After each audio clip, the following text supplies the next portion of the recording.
Welcome to Magnetic Minds Academy. My name is Doug Boyd, and I'm here with my co-host, James Carlisle, that you'll see here in just a moment. Today, just want to introduce our awesome volunteer, Zachary. Thank you, Zachary, for joining us today. I appreciate it. We went ahead and made sure, of course, the most important thing in MRI is our safety. So we went ahead and screened him, did the timeout procedure. If you guys want to see the full timeout procedure, see our L-spine video. For time's sake, we're going to go ahead and keep going, knowing that we did do it. And again, please make sure you do that timeout procedure before you enter the patient into zone 4. It is vital. Today, we're going to be doing a thumb. Thumbs are tricky. There's lots of ways we can scan a thumb. We're going to first start off with scanning the thumb using the knee coil. We asked the industry what's the main coil that everybody uses for a thumb. Most of the feedback that we received was the knee coil. So as you can see, I like to use lots of cushions. First, I want to show you just a little trick that I learned about a year and a half, about 2 years ago. Shout out to Janine Stewart. Thank you very much. As simple as using a cushion. The goal of positioning the thumb is you want to try to get the thumb in the coronal position.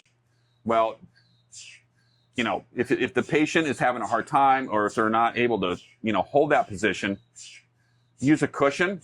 You want to put that right in the middle between the the second digit and the thumb, and then just use some Coban and just wrap it around. That will hold that position. As we did with Zachary today, we did the same thing. I just wanted to show you guys an example of the importance of it. So, here, James, take it away. Yeah, absolutely. So, and you'll see, that most outpatient sites, if they don't have a dedicated hand-wrist coil, they are defaulting to the knee coil. Yeah. But also an alternative method of using the foot-ankle coil. On top of positioning the hand correctly, with Doug talking about using that cushion, after we have immobilized that, and we have it in the center of the knee coil, we can also place that in the center of the foot-ankle coil. So this is a great alternative to get more coils of that foot-ankle coil closer to the anatomy that we're scanning. And James, why do we want that thumb in that coronal position? And that's a great question, Doug. The radiologists do want to see that radial collateral ligament on the outside, and when we have the thumb positioned naturally, it keeps that entire tendon in plane. It does. So Zach, thank you very much for joining us today. We're going to go ahead right now. We're going to demonstrate positioning and utilizing that foot-ankle coil. James went ahead and got the foot ankle, and it's what we call the ski boot. I've tried it a couple ways on the ski boot, and this is the best way that I found, is laying it on its side. As you can see, we have Zachary's hand that's in there in the middle, and we want to make sure we get it at the meat and potatoes of the coil. Basically, make sure it's centered. I'm going to go ahead and put a cushion here just for some support. We're going to put one on the other side. That one's a little bit too big. Oh, that's perfect. Again, we want to make sure that everything is very supportive. And again, I know I use extra cushions, but that's just how I roll. And I know I'm going to use one more. Yep. And I'm going to go ahead and stuff it on here, just so if Zachary is in the middle of the scan and he gets uncomfortable, this will prevent him from sliding the hand forward or backwards. We got our nifty our got to have a sandbag. Sandbags, yes. Oh yeah, super important. No, this is brilliant, Doug. He's immobilized completely, and Zachary, you are comfortable. We're not putting too much pressure. Yep. Okay. Okay. Also, we also want to make sure that we support every joint as well. We want to make sure that, sometimes, and this happens a lot, the patients will start going numb, and that's just pressure on the ulnar or radial nerve of the arm. So again, if, we can do something like that, is that better or worse? Oh, a lot better. Okay. Good. So again, just ask the patient, work with patients. Obviously, patient care is our #1 priority, along with safety, but yeah, I think we're ready to go. We're good to go, Doug. All right, so we're going to start scanning here in just a few minutes. We also want to check with the patient. Zach, are you doing okay? Yep. When we get in the scanner, we're going to talk to you as well. We're going to make sure we have you squeeze that call bell, and that's how we communicate back and forth to you. Okay? Yep. All right, well, we'll see you guys in a few minutes. Thanks.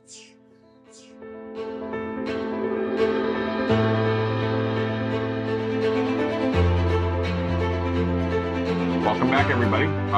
We are scanning a thumb. So James went ahead and started with the first localizer. And again, when we're scanning the thumb, you may do quite a few localizers, especially if you don't see the thumb in the coronal plane or in plane.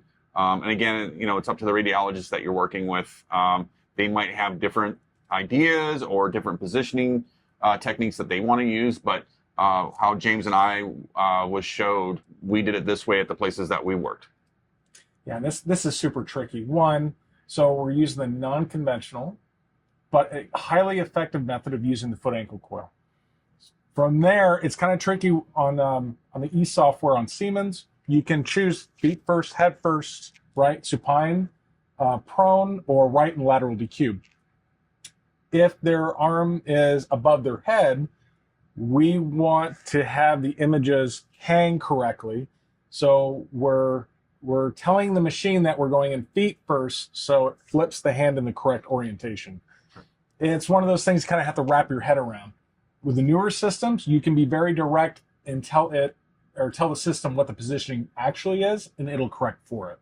And you'll know after the first localizer. If things are upside down or back, and that's okay. I can't tell you how many times we're, especially like elbows, wrists, where, you know, you're going and going and going, and you know what? You end up doing it incorrect. That's part of MR. It is. No, that's absolutely fine. And the nice thing is with localizers, and we all know this, especially when you're doing MSK, you're going to run it again. Yep. If you don't like that one, you run it again. Run it again. Here, this has auto coil selection. So we're turning off the table and intentionally choosing the foot ankle coil. We already communicated with Zach.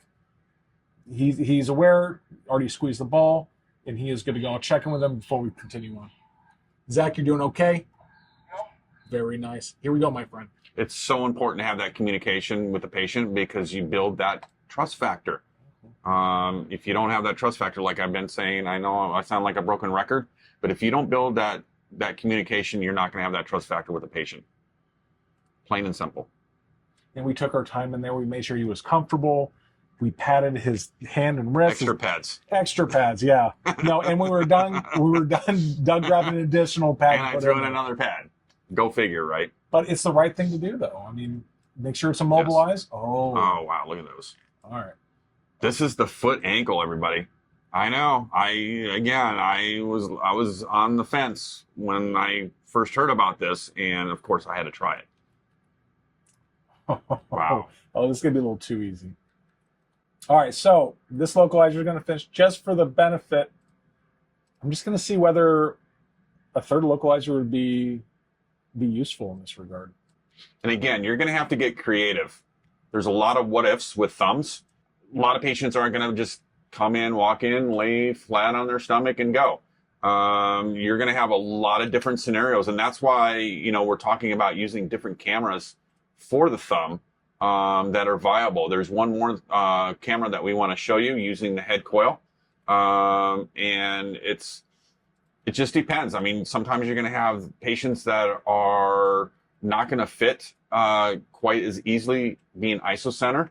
You might have to put the patient's arm above their head. Whatever is going to be most comfortable for that patient, just work with your patient. I find the more you work with the patient, the more that they're going to do for you. Absolutely, absolutely. And Doug, I just want to point something out real quick. And in the first box, I can kind of see the tuft right here next to the hip. Right. And I'm actually angling right now effectively with the thumb. And we're capturing it and playing right here. Nice. And it's a little tricky when you're angling off an angle, so I'm not going to get too creative. As long as all these three planes are perpendicular to each other, we're good. Don't be afraid to mark your left and right. The radiologist will call you, and then just to be a little, just a little bit, I want to harp on this a little bit. It takes literally 2 seconds to do this. When you're scanning MSK left and rights, you want to make sure that you specifically scan the correct, number one, the correct side. So you want to confirm with the order which side it is. Also, you want to label it, because the patient ends up having surgery and you don't have it labeled correctly and it gets called the incorrect way. it's not, number one, it's not going to be a good outcome for the patient. But number two, you're going to be responsible as a technologist as well. Here, the field of view, and this is the native protocol we're working with. It's a little large. It's 110. Again, we are conscientious of our signal. On Siemens, you're going to see in the top right, it says SNR at 1.0, and that's relative. Anytime you open a sequence up from the beginning, it always starts at 1.0. Right. The other thing, too, is most radiologists want a little bit of larger field of view because they want to see the lateral collateral ligament and the insertion. So anything smaller than a 10 or 10 centimeter or 100 millimeter field of view, you have that chance of cutting that ligament off. And with injuries, especially dislocations on the thumb, they want to see that insertion.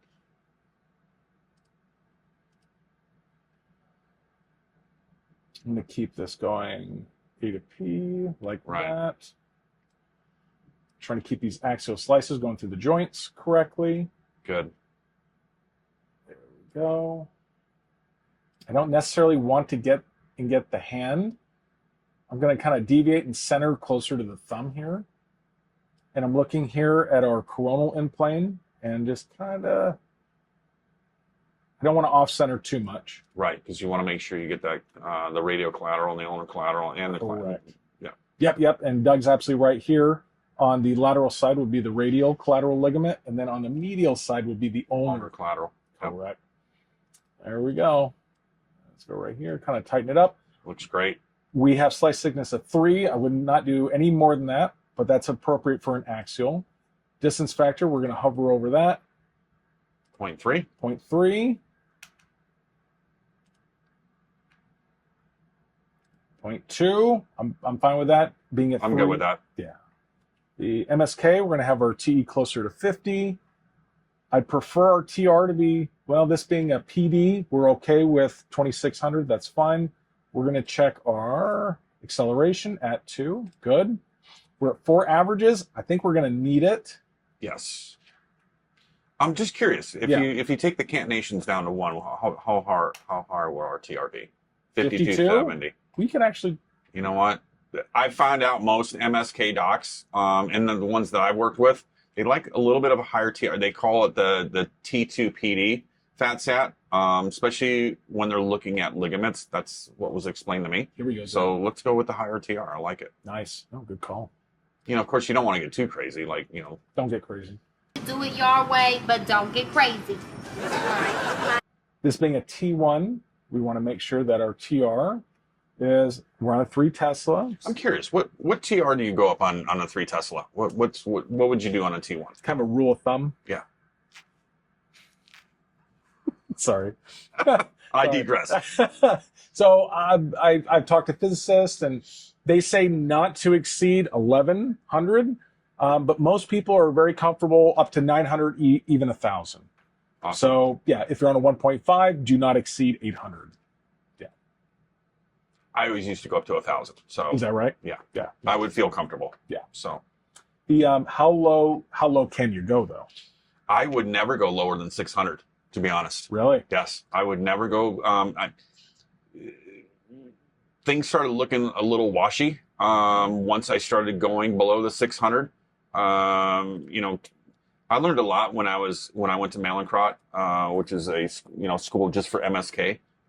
Just talking with some of the radiologists that went there, they were really brilliant, especially on MSK stuff, and they were right. I mean, again, play around with it. You're allowed to do that. Yeah. Well, check with your place first, but of course, you're not going to know unless you experience it, and there's nothing wrong with that. That's how James and I have learned a ton, just experimental. Well, and you make mistakes, you correct for it. Absolutely. As long as it's not for safety. Correct, we do. Well, and I understand that if you go below a certain threshold, you're going to lose signal as well. Yes, absolutely. So you don't want to go too low. Some people really emphasize, better T1 weighting is as low as you can possibly go, and I don't think that's no. And I'm going to go back to where I first learned MSK. the MSK docs would not let us scan anything below 600. So again, it's preference, and it might be different from where you're working at. I think with smaller extremities, you could probably get away with it a little bit more, but like with, long, especially long bones, you're going to have a lot of trouble if you, to me, again, this is what I learned, you're going to have issues going below 600. Yep. Yep. I'm totally with you there. Speaking of which, so this being a T1, 2 concatenations. If I do go to 1, I have a feeling I'm going to exceed 1,000. No. Oh, we're good. 898. 898. We're going to leave it. That's sweet. I completely agree. If we need additional slices, looking here at the base of the thumb, we're looking at the carpal metacarpal joint right here. And I do want to get enough slices to get through that. Yes. Looking at our TR, we're now 1,100, back to 2 concatenations at 600. Perfect. There we go. We're still at 2 minutes. We're still on now. Then here, as soon as we get a good axial, I'm going to angle right around the hip. We'll see that here shortly. And again, we always talked about this, when you're waiting while it's scanning, there's nothing wrong trying to set up as much as you can before, especially when patients are laying in these uncomfortable positions. You want to set up as much as you can. Paranoia is kicking in. I'm going to check the coils. There it is. Tries to get away from you. There we go. We'll save that. All right, so we found right here under Q, it's going to be coil memory. If we deselect that, it's not going to auto coil select the table again. Right. Or you can turn off the auto coil select. So either one, you want to make sure that you have the proper coil on. Yep. We have a little bit of wrap, which is okay as long as it's not wrapping into the anatomy. Those are gorgeous pictures. Yeah, that actually looks really, really good.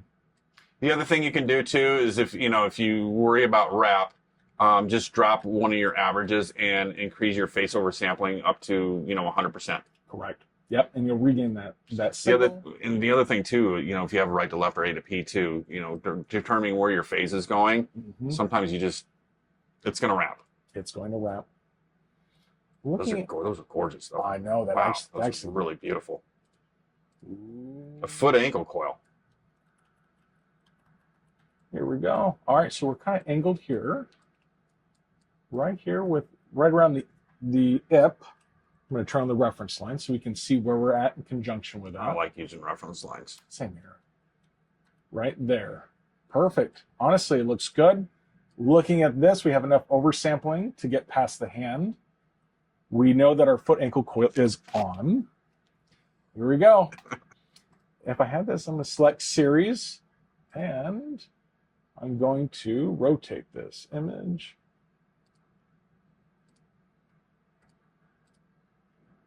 There we go. That way it's looking directly at us. Perfect. All right, so we have our coronal setup. I'm just going to open the next one. We're going to take a look at our parameters. This was at 2. At 0.2. Yep. All right. So very nice. Yeah, we're good to go. And again, this is what I was talking about. So if you're worried about wrap, you'll just take one of the averages, go down to 2, and then take your oversampling and increase it by 100%. Most of the time it'll work, but it just depends on where your phase is going. Right. And sometimes if the body's in the way, the body's in the way, especially if you start doing stuff down to the side. Yeah, absolutely.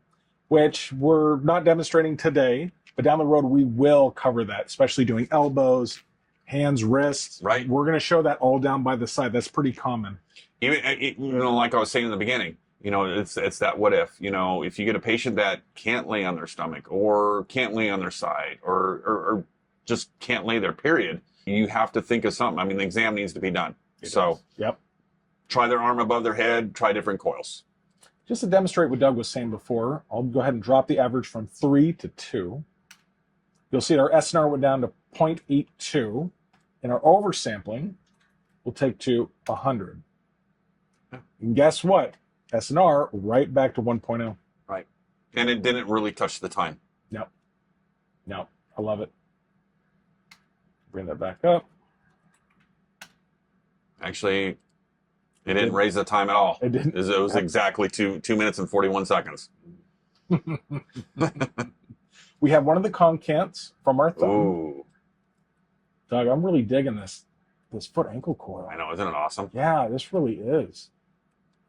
Wow. Yeah. And again, Wow. we don't have deep resolve boost on the Siemens.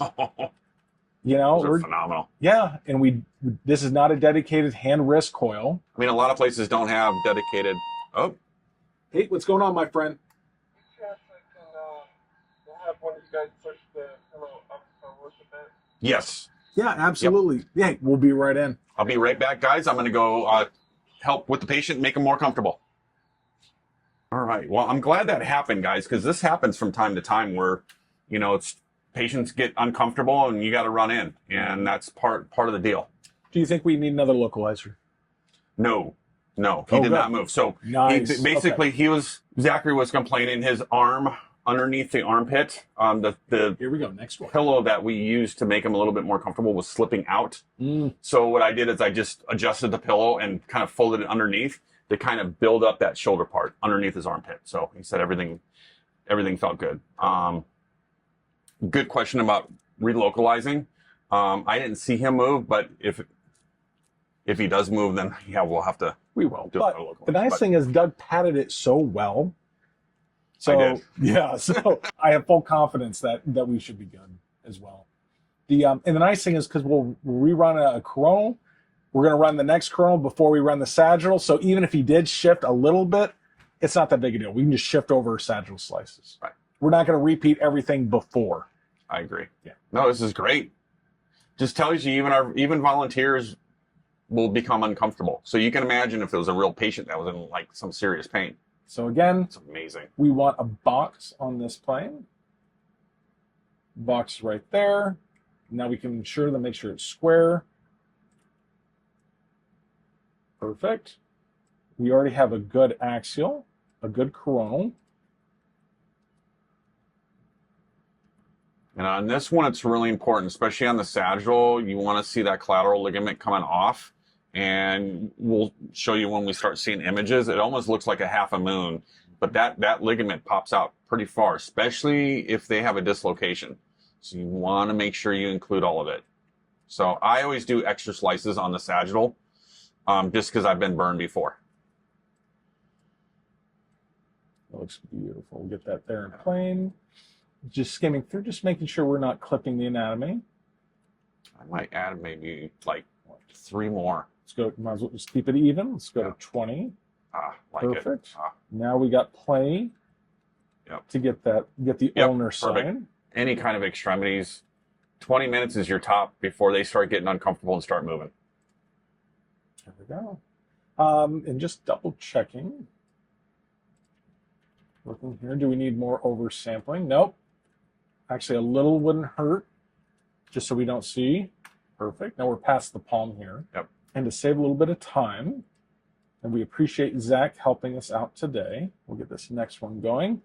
TR against $5.99, $600 for good luck. Yep. TE is low, perfect. We're going to check the system. Hey, There it is. And again, just to show, there in queue, coil memory has been selected. Auto coil select has been turned off. Yep. But we do need to remember when we're done here, we're going to reselect. Don't forget. Next text is going to sit down, and they're not going to be pleased. They're not going to be happy with you. No. A little bit of motion. A little bit of motion. This is where I kind of ran in and helped him out before, so he might have been doing a little bit of adjusting in there. Yep. So in this case, if a patient was moving and we had to get imaging, we would run a blade.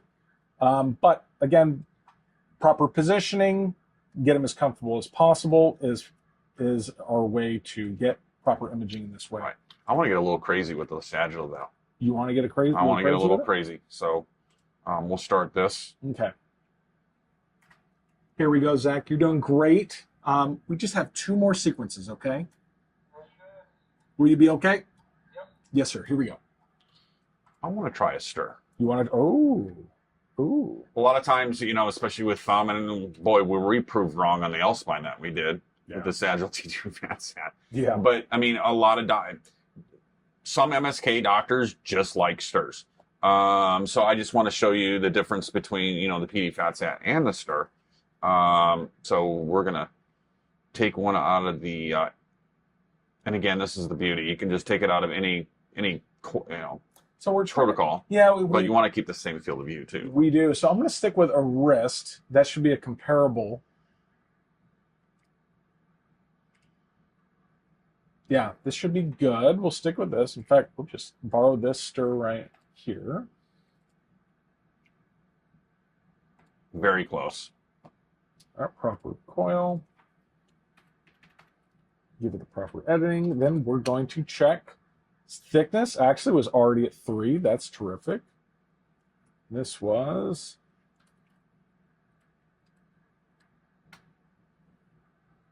we may have to stick with 10%. Yep, it's not going to let us go below that. I'm going to copy center. Just checking the slice thickness. Oh, it was at 10 as well. Good. Twos at 10s. 2s at 10s. I'm going to copy slices, and that's going to change our slice thickness. There we go. Yeah, right. Perfect. So we did lose signal by going. Twos are pretty thin. That's really thin. I know. That's kind of why I wanted to try the sagittal stir, just to see. I mean, it could be worse, but and the motion didn't help either. It didn't oh my help. gosh! Oh, look at there he those. is. Now he's holding still. Wow. Look at that. That's phenomenal. Yep. So you can see the extensor right here on the top. Wow. And we Very don't nice. have all the imaging yet. It'll be complete here in a moment. Yeah, you'll see that half moon I was telling you from the collateral coming down. Mm-hmm. Yep. Nice. So we need to get some signal on it. Yes, we do. We're gonna add some oversampling. They are going to be a little longer, unfortunately. It is. Resolution is something to keep in mind at this point. If we had to sacrifice, if we had to get this in a short amount of time, we could decrease the base resolution. 256 is not bad. Right. If we were really pressed on time, we would drop that just to retain some signal. Okay. With the averages going from 1 to 2, doubles your time. 2 to 3 is only I think 30%. exactly, and then 3 to 4 is just a quarter. Right. So if we needed to, going 4 to 5 is going to be negligible. We're back at almost 0.9, which is very good for a fat-satted sequence. I agree. Do you want to try it at 4 or Let's look at the bandwidth for real quick. I'm just curious. 310. Okay. Yep. This is stir. iPad. Oh. I'm just wondering. Oh, it hammered our signal. Yeah, it really did. 0.63. Yeah. Zach, we're setting up the last one. You okay? Yeah, pulling my right arm down. Okay. Gotcha. No worries. No worries. All right, here we go. I take grappa off Yep. since we're okay. I think 3 minutes. To be honest, I know everybody out there is like 3 minutes. Oh my gosh. Well, If we had deep resolve boosts, this would be another thing. right. Yeah. It'd be at 1 and 1, 512 by 512. Yeah, exactly. 3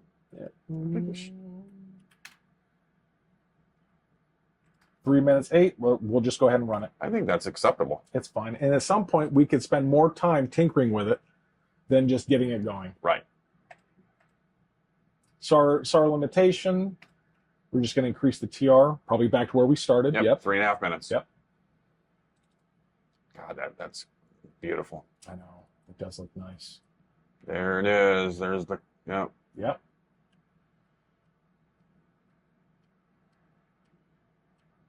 Gorgeous. Yep. Isn't that beautiful? Yep. So you can see our carpal metacarpal joint right here. And then you have our proximal interphalangeal joint right there. And then you have your interphalangeal. which is the only one you have on your thumb. Yep. Yep. You have a proximal right here, Right. and you have your distals up here. Right. Your dips, That looks good. which I think where are they? We kind of dipped it, didn't we? A little bit, yeah, yeah. Well, and keep in mind, this is a foot ankle coil. I know, and that blows my mind. Just another way. You know, we're not the be all see all. Please leave your comments. I didn't see any much patho. No fluid, which is good. Which is good. We'll likely have Zach back to look at his wrist. Yes. Just letting everyone know. And in fact, we'll take the time to scan that down by his side, him going head Right. first and supine, showing how to get around wrap and dealing with the body habitus right next to the coil. Yeah. That presents its own issues. Also having the coil not at isocenter. That's a big deal. Yeah, Oh. very nice. Look at that. Yep. Oh, that is definitely fat satted. Now the resolution isn't super high, but again, we're not working with a dedicated hand wrist coil, and we're trying to do this in a timely manner as well. Right. But you can see where he has any inflammation, edema. You can see where that lights up a little bit. You can see Right. a little bit of fluid in the joints. No, guys, that looks great. Yeah, and again, you know, he was complaining a little bit of pain. He was doing something for work and everything, but you know, I thumbs are so important. Just with the positioning part, it's all about positioning for the thumb. Again, subscribe. Please give us your feedback. We're having a blast doing this. I can't even tell you guys. We're very fortunate to be able to do this for you guys, and it's all about education. It's all about safety. And it's all about just having fun. Oh, it is. Oh, absolutely. Shout out to Jim Coffin with Armret. Thank you very much. And I want to also give a shout out to Radiology Today and CourseMed. So thank you guys for supporting us, especially Jim Coffin. I just want to say an extra thing. Thank you, Jim, for really believing on us that we could do this. And again, he's behind us on this. Yeah, So, thank you, Jim. all right. And also, please select notification. All right. Mm-hmm. And if there's anything that you guys want to see, drop a note. Last thing I want to go over, there was a question about scanning on a GE MRI. More to come on that. More to Yes, come. we will scan on GE, but stay tuned. Thank you, guys. Guys, have a good one. Thanks. Cheers.